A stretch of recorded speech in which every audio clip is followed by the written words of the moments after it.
Hello everyone, today we'll be revisiting a post I did on hero mythology and video gaming from April last year.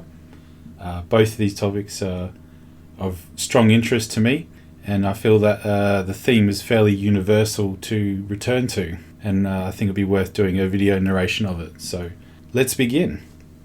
This was originally published on April the 3rd, 2020. Man, myth, legend.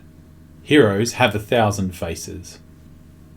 As human beings, we are storytelling creatures, and of all the archetypes, the hero archetype is probably the most universally known and loved across all mediums of storytelling. But it is the unique means of video games to actively construct the hero which has propelled the myth into the 21st century. Video games are still not quite there in gaining legitimate mainstream attention and respect as an art form like film, books and other forms of literature. However, with gaming's intake being active rather than passive, it's placing the person in the story. You are living vicariously through the hero character. In essence, you are the character, controlling them and shaping the outcome of the story, depending on how linear the narrative is. Regularly, the hero has to travel to faraway lands, and on the way, overcome adversity and to slay some form of beast. I don't know about you, but I am a complete sucker for a really good single-player story-driven game, and most of these have well-written and developed story arcs for their hero characters.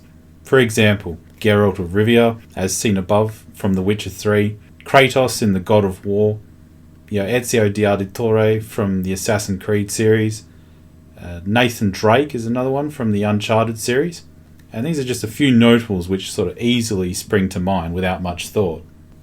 Some video game protagonists may be more of an anti-hero, and I think you could make the case with Joel from The Last of Us, or you watch the transformation to hero status at the culmination of a story, such as with Arthur Morgan in Red Dead Redemption 2.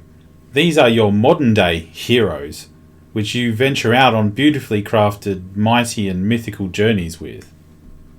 When Alexander saw the breadth of his domain, he wept, for there were no more worlds to conquer.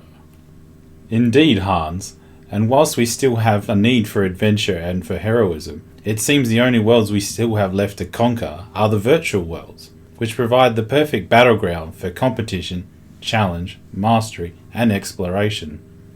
This is another reason for the popularity of video games. It gives people opportunities to do things they otherwise may lack in the real world. Those who know me know how much of a fan of the Assassin's Creed series I am, and one of the main drawcards to me of the series has always been the way they have woven in, mythology and history into their storylines. For instance, Brotherhood had elements of Roman mythology. Origins was sun-soaked in Egyptian lore, as can be seen above with the Bayek, the main protagonist who's scaling the pyramids of Giza, and Odyssey was swimming in Greek mythos, and this all led to a pretty immersive and fantastical experience. I found this to be a great example of utilising new technologies to introduce a new audience to ye olde stories. There was a resurgence in the 20th century to exploring mythological themes and archetypal characters, and this can be largely attributed to the works of Joseph Campbell and Carl Jung.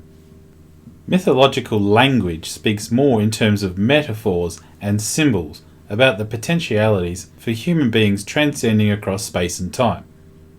Yes, but in English please, Martin.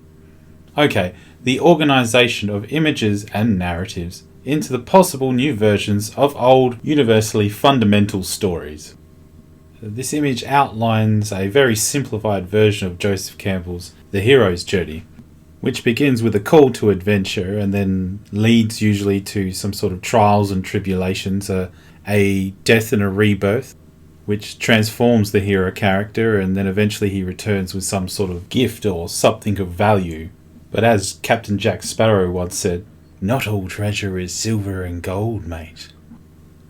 Joseph Campbell's articulation of the circular nature of the hero myth, as outlined in his book The Hero with 1,000 Faces, provided many artists with inspiration and the tools to seek the mysteries of being from within, including a certain George Lucas, who made a little series of films called Star Wars. Don't know if you heard about them. So, may the Force be with you, and remember that even if you're at home, you can still have an adventure and be a hero.